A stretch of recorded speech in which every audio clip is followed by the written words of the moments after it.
20వ episode. ఇంటి ఖర్చుల కోసం డ్రా చేద్దామని నేను చాలాసార్లు బ్యాంకుకి వెళ్ళినప్పుడు ఇదే పరిస్థితి ఎదుర్కొన్నాను. కానీ నేను నీలా అవమానపడలేదు. నా జీతాన్ని ఎందుకు ఇలా డ్రా చేస్తున్నామని నిలదీయనూ లేదు. అయినా బ్యాంకుకి వెళ్లే ముందు నాతో ఒక మాట అని ఉంటే చెప్పేదాన్ని కదా, అందులో డబ్బులు లేవని అంది అన్నపూర్ణ తొణకుండా. అంతేగాని నీ సంపాదన అంతా ఏం చేశావు అని అడగలేదు.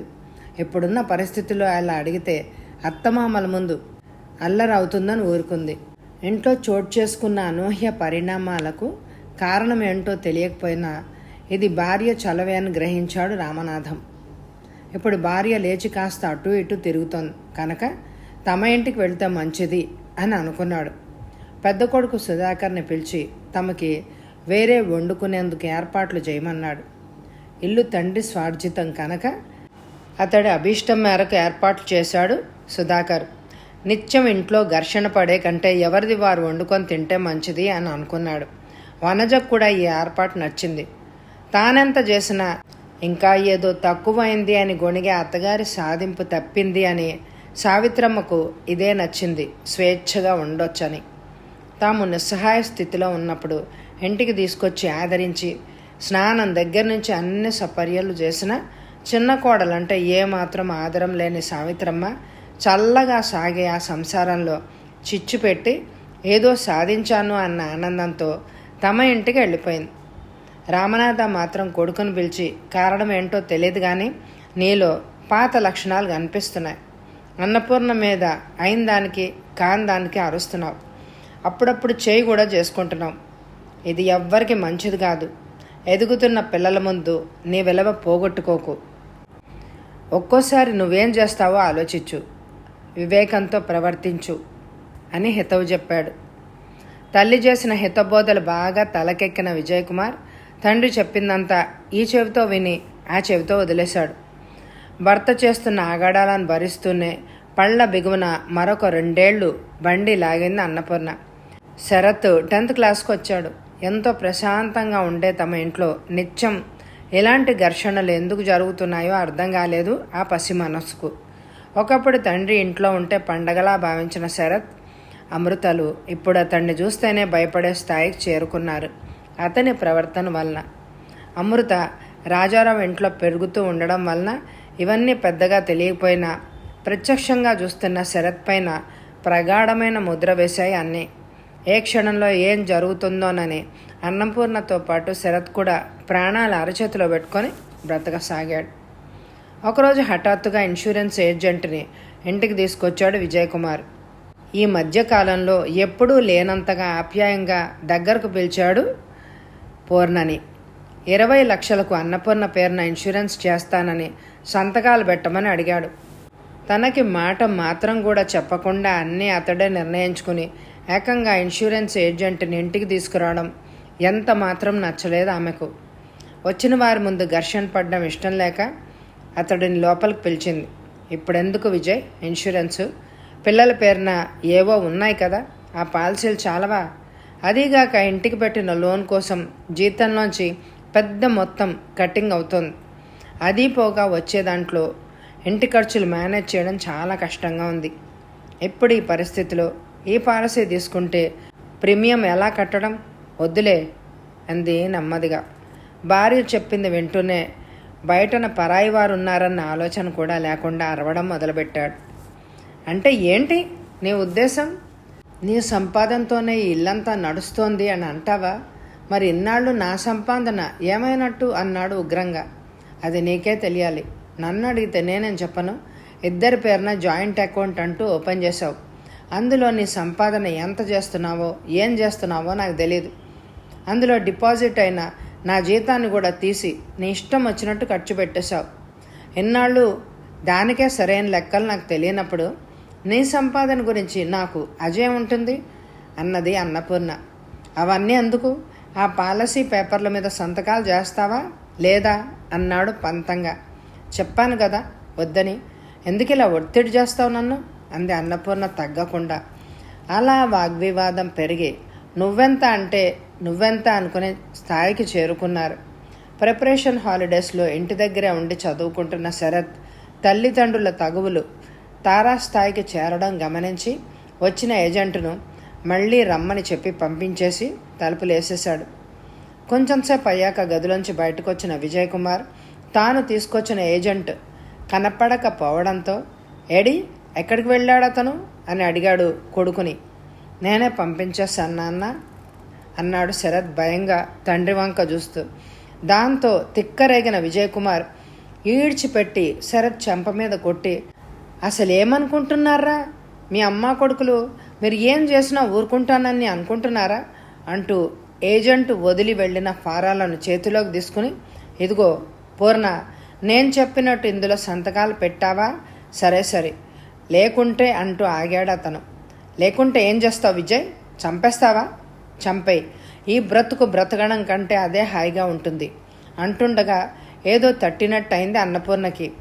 రిస్క్ కవరేజ్ అని అతడింత హఠాత్తుగా ఇన్సూరెన్స్ పాలసీ తీసుకునేందుకు ఎందుకింత తొందరపడుతున్నాడో లీలగా కారణం అర్థం కాగా వణికిపోయింది అన్నపూర్ణ భయంతో. చివరికి ప్రాణంగా ప్రేమించిన విజయ్ ఇంత నీచానికి దిగజారిపోతాడా అని అనుకోగానే ఉప్పనలాగా దుఃఖం ముంచుకొచ్చింది ఆమెకు. అలా ఏడుస్తున్న భార్యను చూస్తే జాలి కలగవలసింది పోయి, నీ ఏడుపు చూసి కరిగిపోతానని అనుకోకు, సంతకం చేస్తావా లేదా చెప్పు ముందు అన్నాడు తీవ్రంగా చూస్తూ. అతడి మనసులోని క్రూరత్వం అంతా ముఖంలో ప్రతిఫలిస్తూ ఉండగా దాంతో అన్నపూర్ణ కూడా తెగింపు వచ్చేసింది. చెయ్యకపోతే అంది తీవ్రంగా చూస్తూ. నా మాట వినని వాళ్ళు నా ఇంట్లో ఉండడానికి వీల్లేదు, నడు బయటికి అంటూ తర్జని చూపించాడు. ఆ మాటకొస్తే ఇది నా ఇల్లు, వెళ్లాల్సి వస్తే నువ్వే బయటికి వెళ్ళాలి అంది స్థిరంగా చూస్తూ. ఏం కూసావే నువ్వు అంటూ అన్నపూర్ణ జుట్టు పట్టుకుని తలుపు బయటికి నెట్టాడు విజయ్ కుమార్. తనకి ప్రమోషన్ మీద విశాఖపట్నం ట్రాన్స్ఫర్ అయిందని, ఆ శుభవార్తను తానే చెల్లెలికి చెప్పాలని వచ్చిన రాజారావు కంటపడింది ఈ దృశ్యం. దాంతో ఇంకా వెనక ముందు ఆలోచించకుండా విజయ్ కుమార్ చొక్కా పట్టుకుని ఆ చెంప ఈ చెంప వాయించేస్తూ, ఎంత ధైర్యం రా నీకు, నా చెల్లెల మీద చేయి చేసుకుంటావా అంటూ ఉగ్రంగా చూశాడు అతని వంక. దాంతో విజయ్ కుమార్కి మరింత కసి పెరిగింది భార్య మీద. నీ అన్న అండ చూసుకుని నన్ను ఇలా అవమానం చేస్తున్నావు కదూ, నీ అంతు చూస్తాను ఉండు అంటూ వీధిలోకి వెళ్ళిపోయాడు. శుభవార్త చెప్దామని వచ్చిన రాజారావు ఇదంతా చూడడంతోనే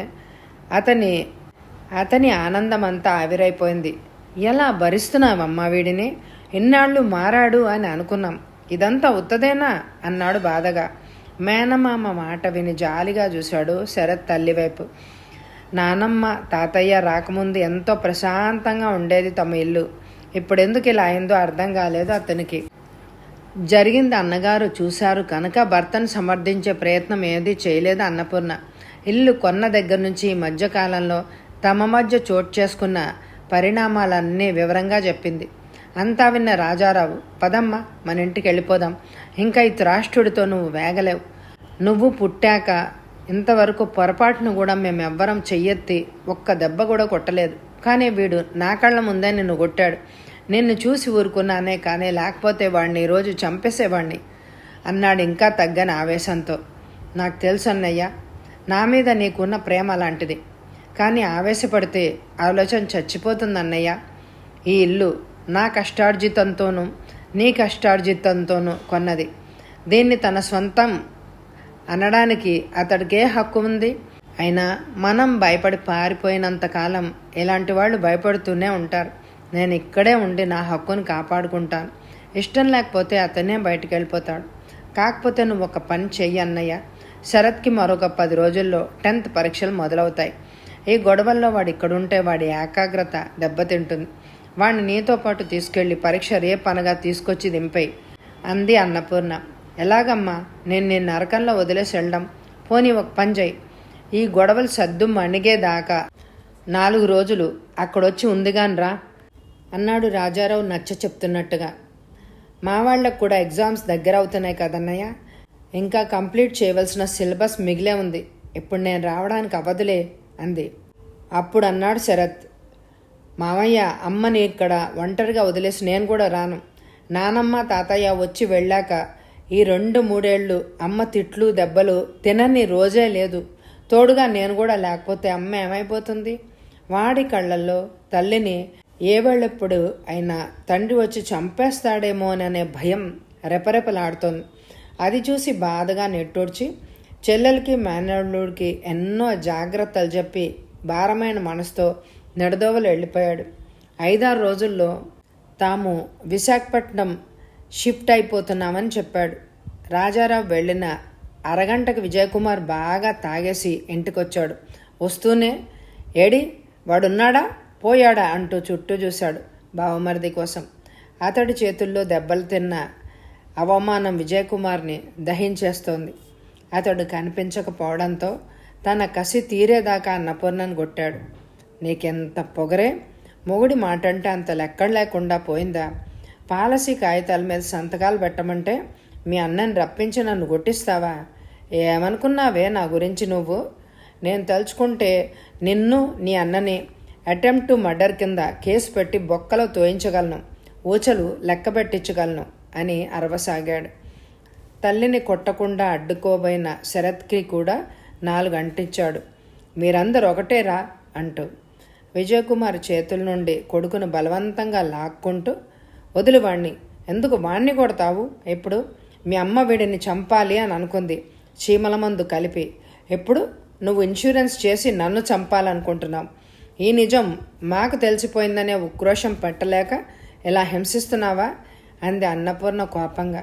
చట్ నోర్మి, ఇంకా వాగామంటే నాలిక తెగ్గోసేస్తాను. నువ్వే పాలలో చీమల మందు కలిపేసి నేరం నా తల్లి మీద నెట్టేశావు అన్నాడు మీదికొస్తూ. అలాంటి వాడితో వాదన అనవసరమని శరత్ని తీసుకొని బెడ్రూమ్లోకి వెళ్ళి తలుపులు గడిబెట్టేసుకుంది. అప్పటి నుండి కొడుకు చదువు నెపంతో శరత్ చదువుకుంటున్న గదిలోనే అన్నపూర్ణ కూడా పడుకోసాగింది. అతడి ఉనికిని భరించలేనట్టుగా రోజుకొక నరకం చూపిస్తున్న అతడితో ఇకపై కలిసి బ్రతకడం కష్టమనే నిర్ధారణకు వచ్చేసింది అన్నపూర్ణ. అంతలోనే లిటిల్ సోల్జర్స్ సినిమాలో లాగా ఏ రాత్రైనా గ్యాస్ లీక్ చేసి అంటించేసి తనని శరత్ని చంపడు కదా అని అనుకుంది.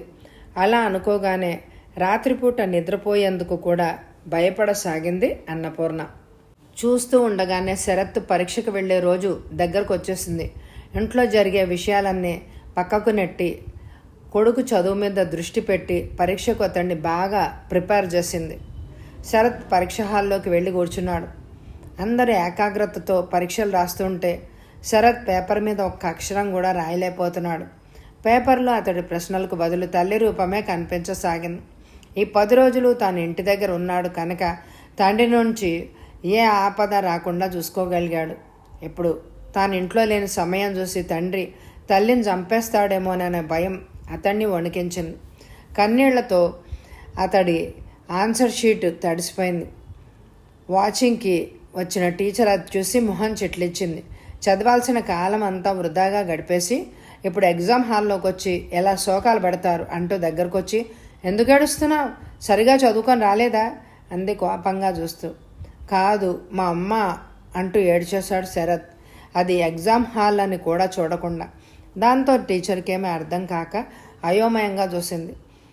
అక్కడే పరీక్ష రాస్తున్న శరత్ క్లాస్మేట్ చెప్పాడు, వాడు చాలా బాగా చదువుతాడండి, క్లాస్ ఫస్ట్ ఎప్పుడు వాడిదే. వాళ్ళ అమ్మగారు ఎంఆర్ కాలేజీ లెక్చరర్గా పనిచేస్తున్నారు. పాపం ఆవిడికి బాగోలేదేమోనండి.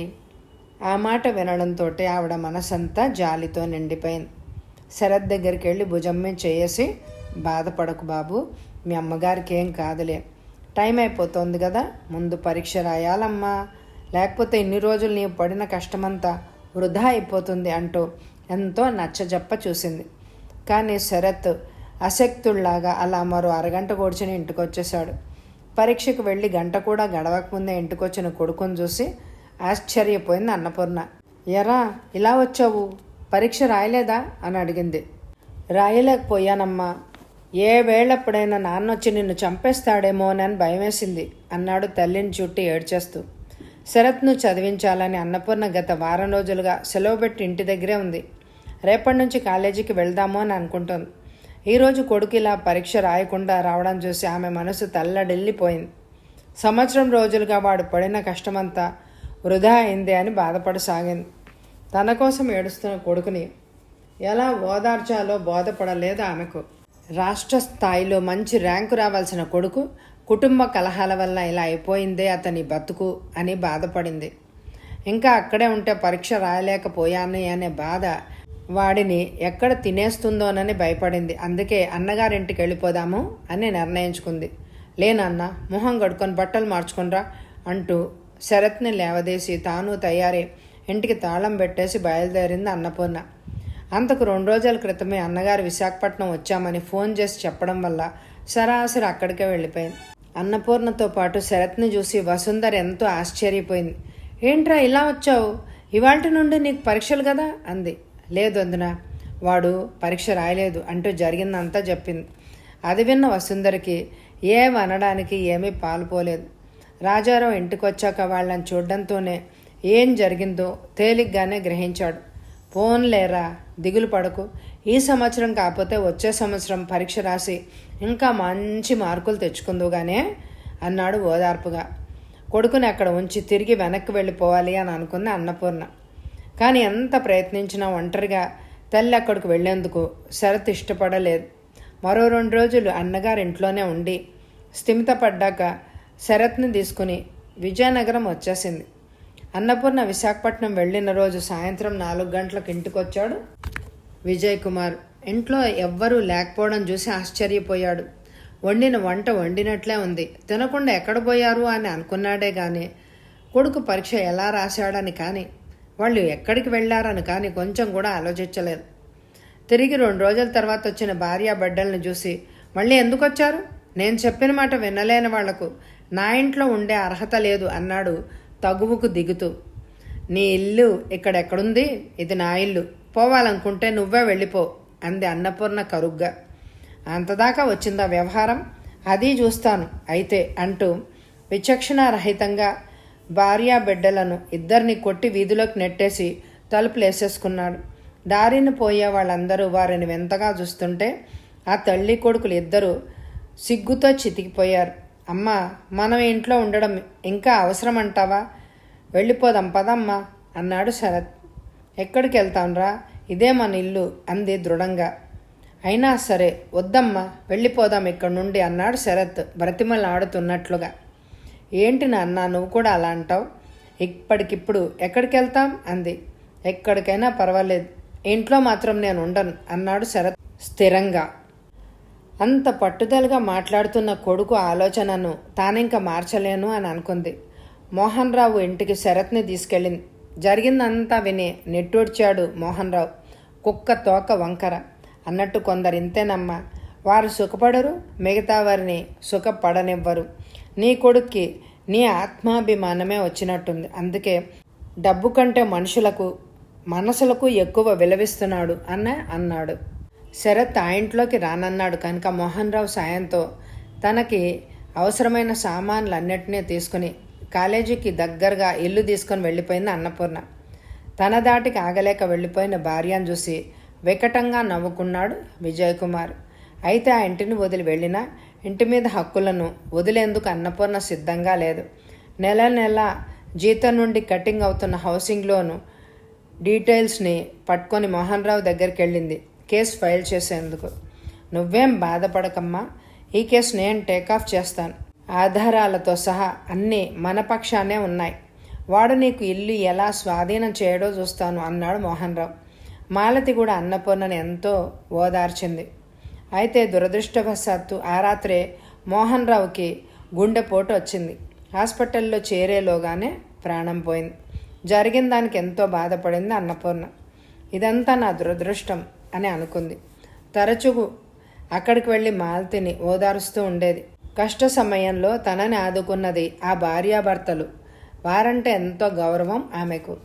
ఆ తర్వాత ఎవరి దగ్గరికి వెళ్ళినా తన పరపతిని ఉపయోగించి అన్నపూర్ణ కేసుని తీసుకోకుండా చేశాడు విజయకుమార్.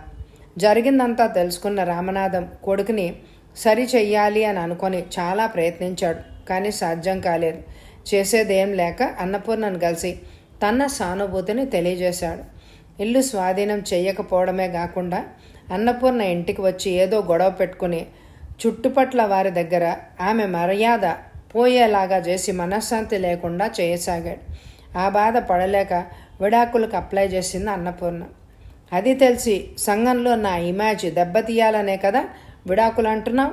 నేను చచ్చినా విడాకులు ఇవ్వను. నీ దిక్కున్న చోట చెప్పుకో అన్నాడు ఏమాత్రం సంకోచం లేకుండా. అయాచితంగా వచ్చే డబ్బు మీద కాంక్ష భార్యాభర్తల బంధాలను నిర్దేశించే స్థాయికి చేరుకుంది. ఒకనాటి ప్రేమికులు ఈనాడు బద్ధ శత్రువులాగా మారిపోయారు. అన్నపూర్ణ ఉమెన్ ప్రొడక్షన్ సెల్ సాయంతో విజయ్ కుమార్ నుండి విడాకులు తీసుకోగలిగింది. వాళ్ల సాయంతోనే తన ఇంటిని కబ్జా చేశాడు అని విజయ్ కుమార్ మీద కేసు ఫైల్ చేసింది. ఎంతో ప్రేమించి పెళ్లి చేసుకున్న విజయ్ కుమార్ నుండి ఎదురైన చేదు అనుభవాల వలన మొదట్లో బాగా కుంగిపోయింది అన్నపూర్ణ. క్రమంగా తనని తాను కూడా తీసుకుని మొక్కమోని ధైర్యంతో ఒంటరిగా పోరాటాన్ని కొనసాగించింది. పిల్లలిద్దరూ తల్లిపడిన కష్టాలను కళ్ళారా చూశారు గనుక ఆమెకు బాసటగా నిలిచారు. చిన్న వయసులోనే అన్నీ అర్థం చేసుకుని పరిస్థితులకు అనుగుణంగా మసులుకునే నేర్పు సంపాదించారు. ఆ పైన రాజారావు చెల్లెల కుటుంబానికి వెన్నుదన్నుగా నిలిచాడు. పిల్లలు చదువులు విజయనగరంలో ఉంటే సక్రమంగా సాగవని విశాఖపట్నానికి ట్రాన్స్ఫర్ పెట్టుకొని వచ్చేసింది. తల్లి పడిన కష్టాలకు ప్రతిఫలంగా పిల్లలిద్దరూ బాగా చదువుకొని వృద్ధిలోకి వచ్చారు. శరత్ ఎంటెక్ పాస్ అయి పేరున్న పెద్ద కంపెనీలో ఉద్యోగం సంపాదించుకున్నాడు. అమృత బీటెక్ అయ్యాక క్యాంపస్ సెలక్షన్ ద్వారా ఉద్యోగం సంపాదించుకుని తన కొలీగ్ అభిరామ్ని పెద్దల అనుమతితో వివాహం చేసుకుంది. కేసు తేలిపోవడంతో విజయనగరంలోని ఇంటిని కోర్టు ద్వారా స్వాధీనం చేసుకుంది అన్నపూర్ణ. ఆ ఊరితో సంబంధాలు ఉండడం ఇష్టం లేక ఆ ఇంటిని అమ్మేసి అన్నగారింటికి దగ్గరలో ఉన్న అపార్ట్మెంట్లో 2 ఫ్లాట్స్ తీసుకుని పిల్లలిద్దరి పేరున పెట్టింది. ఒకదానిలో తానుంటూ రెండవ దాన్ని అద్దెకిచ్చింది. పిల్లలిద్దరూ సెటిల్ అయ్యారు కనుక అన్నపూర్ణని విఆర్ఎస్ తీసుకోమని రాజారావు శరత్లు ఒత్తిడి చేయసాగారు. ప్రస్తుతానికి లాంగ్ లీవ్ పెడతాను, తర్వాత సంగతి తర్వాత చూద్దాం అంటూ లీవ్ పెట్టి కొచ్చిన్లో ఉన్న కొడుకు దగ్గరికి వెళ్ళింది. పెళ్లి చూపుల పేరుతో హైదరాబాద్ వెళ్ళి అవమాన పడడంతో జరిగిందంతా గుర్తుకు రాగా అన్నపూర్ణ కళ్ళు చెమ్మగిల్లాయి. బయట చెంగుతో కళ్ళొత్తుకుంటూ శరత్ అమృతల వంక చూసుకుంది. అనుకున్నట్లే అందరూ నిడదోవల్లో దిగి జీడిగుంట్ల వెళ్లారు.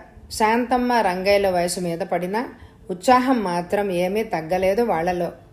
వాళ్ళు వెళ్లేసరికి వంటలంతా చేసి సిద్ధంగా ఉంచింది శాంతమ్మ. పిల్లల్ని మనవల్ని కళ్ళ నిండగా చూసుకొని మురిసిపోయారు. రోజులు ఎలా గడిచాయో తెలియకుండా వారం రోజులు గడిచిపోయాయి. శరత్ సెలవులు అయిపోయాయని కొచ్చిన్ బయలుదేరాడు. అన్నపూర్ణను తనతో పాటు రమ్మన్నాడు. ఇంకిప్పుడు రాలేనరా, నేను సెలవు పెట్టిన సెలవు కూడా అయిపోయింది. కాలేజీకి వెళ్ళిపోదామని అనుకుంటున్నాను. నా గురించి నువ్వేం దిగులు పడకు. అమృత వచ్చి కొన్నాళ్ళు నాకు తోడుగా ఉంటుంది. దగ్గరలో మామయ్య అత్తయ్య ఎలాగో ఉండనే ఉన్నారు అంది అన్నపూర్ణ కొడుక్కి ధైర్యం చెప్తూ. అందరూ ఆవిడ మాటనే సమర్థించడంతో శరత్ ఒక్కడు కొచ్చిని వెళ్ళిపోయాడు. విశాఖపట్నం చేరాక అమృత తన సామాన్లు తీసుకొని కొన్నాళ్ళు ఉండేందుకు తల్లి దగ్గరకు వచ్చింది.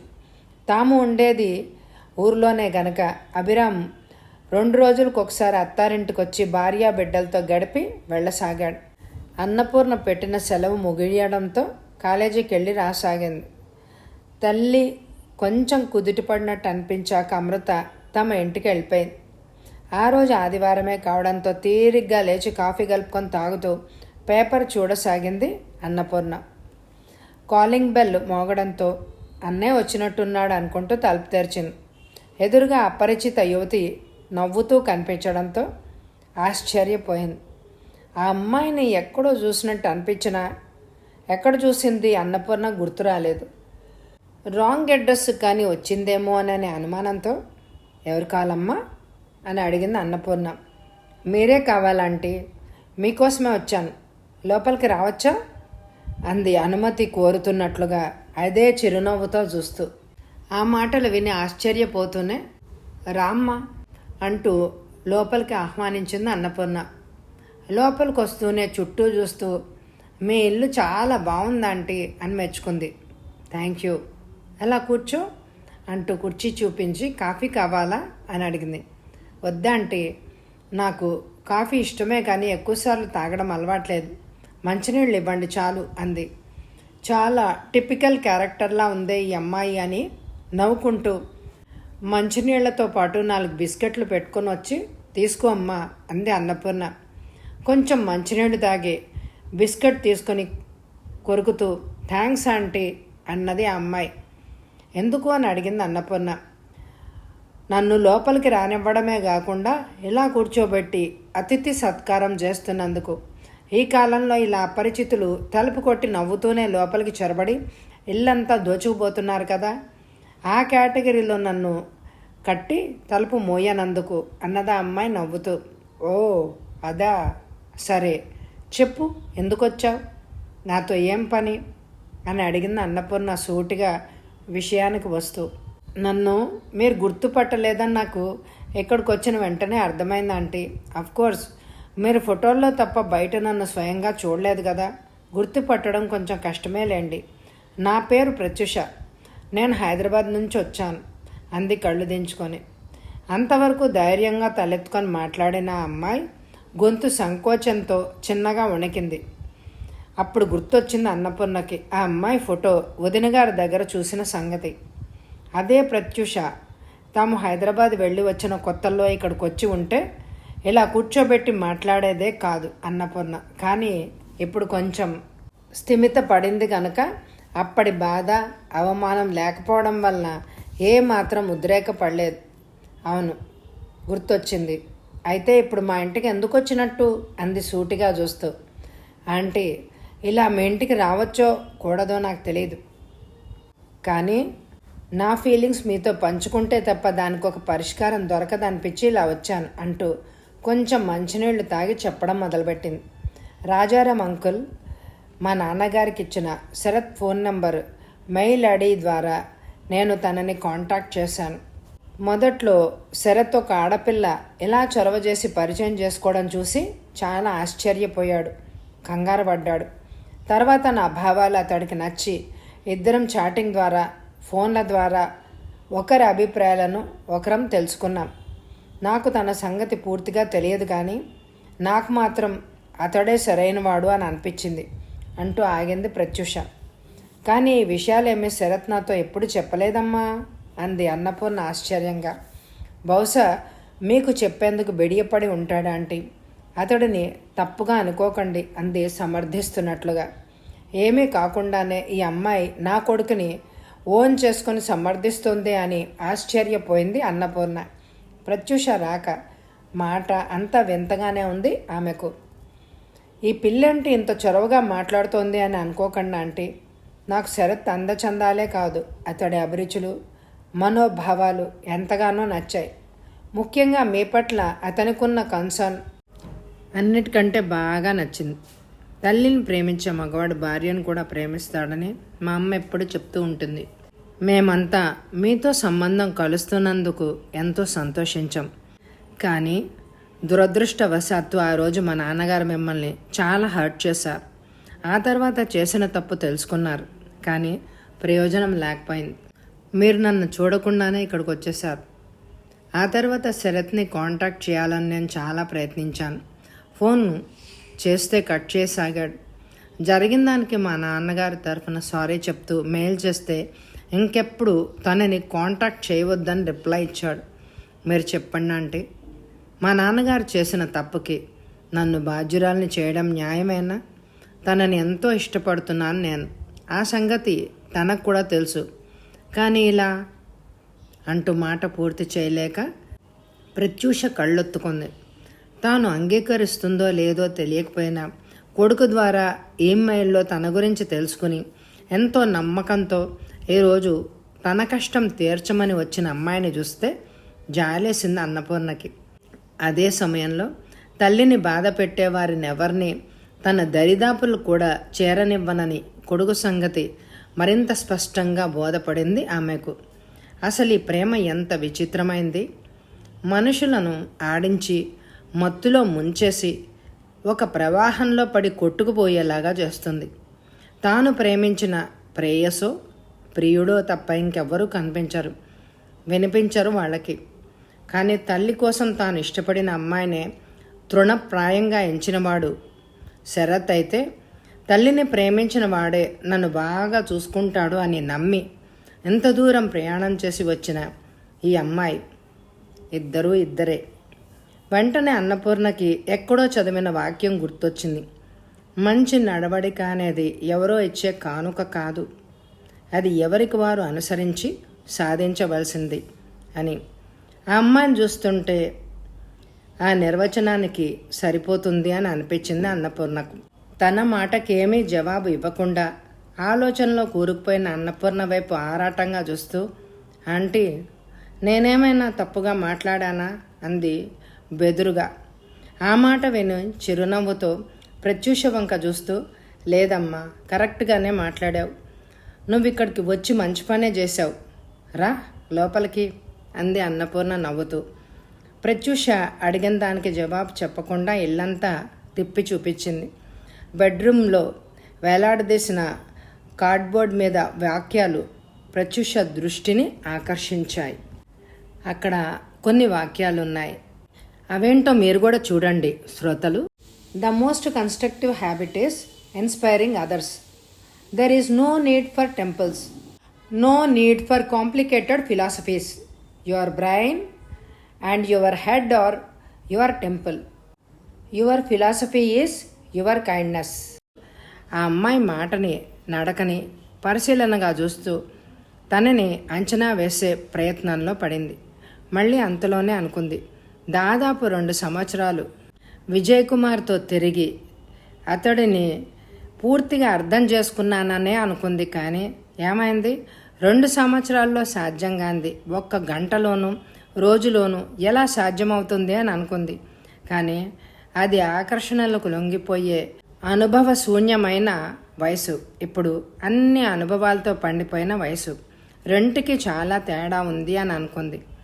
ఈ అమ్మాయి మాటలను బట్టి 5 నిమిషాలు పెళ్లి చూపుల్లో మనిషిని అంచనా వేయడం కష్టమని ప్రయాసపడి కొడుకుతో పరిచయం చేసుకుని క్షుణ్ణంగా పరిశీలించి వాడిని చూడకపోయినా అతడే నాకు తగినవాడనే నిర్ధారణకు వచ్చింది.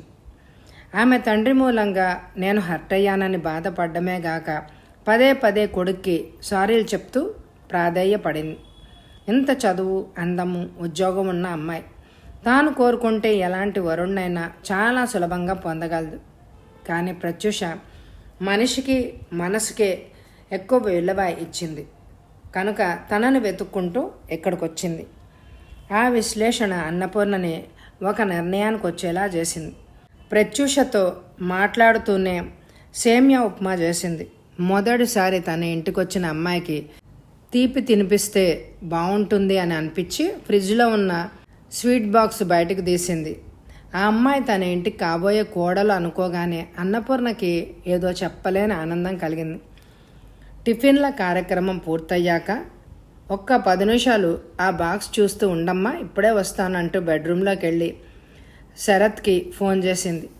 అటు నుండి శరత్ ఫోన్ తీసి చెప్పమ్మా అన్నాడు బద్ధకంగా ఆవలిస్తూ.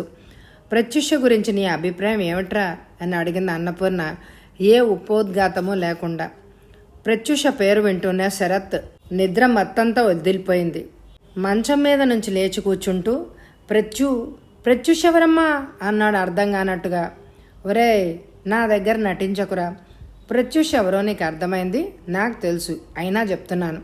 మనం చూడాలనుకున్న హైదరాబాద్ వెళ్ళి చూడకుండా వచ్చేసిన పెళ్లి కూతురు ఇప్పుడు గుర్తొచ్చిందా అంటూ పరిహాసంగా నవ్వింది. ఆ అమ్మాయిని గురించి నన్ను అడుగుతావేంటమ్మా? ఒకసారి వద్దనుకున్నాక ఆ అమ్మాయి ప్రసక్తి దేనికిప్పుడు అంటూ నవ్వాడు శరత్. ఆనాడు హైదరాబాదులో జరిగిన అవమానాన్ని గుర్తుపెట్టుకొని ఎట్టి పరిస్థితుల్లోనూ కొడుకు ప్రత్యూష ప్రసక్తి ఎత్తడాన్ని నిర్ధారించుకుంది అన్నపూర్ణ. శరత్, ఎందుకురా అమ్మాయి అంటే నీకంత మమకారం? వాళ్ళ నాన్న నన్ను బాధ పెట్టాడని ఆ అమ్మాయి నీకు నచ్చినా నా కోసం వదిలేసావు కదూ అంది బాధగా. అమ్మా, ఇప్పుడు అవన్నీ ఎందుకమ్మా? నాకు నీ తర్వాత ఎవరైనా ఏదైనా అన్నాడు శరత్. అసలు ఇదంతా తల్లికి ఎలా తెలిసింది అని అనుకున్నాడు మనసులోనే. కానీ నాకు నీ సంతోషమే ముఖ్యంరా. ఆ పిల్ల నిన్ను ఎంతో ఇష్టపడుతోంది. తన మాటల ద్వారా నువ్వు తనని అలాగే ఇష్టపడుతున్నావని తెలిసింది. వద్దురా, నా కోసం నీ మనసును చంపుకోకు. అలా చేస్తే ఈ తల్లి మనసు తట్టుకోలేదురా అంది అన్నపూర్ణ కంపిస్తున్న స్వరంతో. నువ్వల్లాంటి ఆలోచనలు ఏమీ పెట్టుకోకమ్మా. నేను ఆల్రెడీ ఆ అమ్మాయికి చెప్పేశాను నా గురించి ఆలోచించవద్దని. ఈసరికి ఏదో ఒకటి చేసుకునే ఉంటారు వాళ్ళు. నువ్వే చెప్పావు కదా అమ్మాయిల కొరతే కానీ అబ్బాయిలకేం లోట్లేదని అన్నాడు శరత్ హాస్యంగా విషయాన్ని తేల్చేస్తూ. లేదురా, ఆ అమ్మాయి ఇంకా నీకోసమే చూస్తోంది. అందుకే నన్ను వెతుక్కుంటూ నీకోసమని మన ఇంటికి వచ్చింది. ఇప్పుడు ఇక్కడే ఉంది, మాట్లాడతావా అంది అన్నపూర్ణ. తల్లి చెప్పేది వింటూనే ఒక్క క్షణం ఆలోచనలో పడ్డాడు. మౌనంగా ఉండిపోయాడు అతను. తర్వాత గొంతు పెగల్చుకొని, అమ్మా, వాళ్ళ మీద నీకేం కోపం లేదా అని అడిగాడు మెల్లగా. ఎందుకురా కోపం? వాళ్ళేం చేశారని? ఎవరో ఏదో చెప్తే పొరపాటుని నమ్మేశారు. తర్వాత తమ తప్పు తెలుసుకుని క్షమార్పణ కోరడానికి మన దగ్గరకు వచ్చారు కదా, అక్కడితో వదిలేయాలి ఆ విషయం. మనం అన్నిటికంటే ముఖ్యం, నీకు అమ్మాయి నచ్చింది కదా, మావయ్యతో మాట్లాడమని చెప్తాను అంది అన్నపూర్ణ లాలనగా. తల్లి గొంతులోని లాలిత్యం శరత్కి ఎంతో సంతోషాన్ని ఇచ్చింది. మనసులోని సంకోచాలన్నీ విడిచిపెట్టి, ముందు ఆ అమ్మాయికి ఫోన్ ఇవ్వమ్మా అన్నాడు ఉద్వేగంగా. అన్నపూర్ణ ఫోను ఎవరి నుండో చెప్పకుండా మాట్లాడు అని సైగ చేస్తూ ప్రత్యూష చేతిలో పెట్టింది. అయోమయంగా అన్నపూర్ణ వంక చూస్తూనే హలో అంది ప్రత్యూష. అట్నుండి శరత్ గొంతు వింటూనే 1000 మందరాలు విరిసినట్టుగా రాగరంజితమైంది ప్రత్యూష ముఖం. తొలిపొద్దు పొడుపులోని ఎర్రదనమంతా తన ముఖమంతా నింపుకొని కృతజ్ఞతగా అన్నపూర్ణ వంక చూసింది. అన్నపూర్ణ శరత్కాలపు వెన్నెలలాగా చల్లగా నవ్వింది. ఈ కథ సమాప్తం. ఈ నవల మీకు నచ్చిందా అండి? అయితే మీ అభిప్రాయాలు ఏమిటో కామెంట్ ద్వారా నాకు తెలియచేయండి. అలాగే లైక్ చేయడం మర్చిపోకండి. మరొక కొత్త నవలతో మళ్ళీ మీ ముందుంటాను. ఇప్పటిదాకా లైక్ చేస్తున్న అందరికీ, కామెంట్ చేస్తున్న అందరికీ, వింటున్న అందరికీ కూడా నా ధన్యవాదాలు. Thank you very much my dear friends.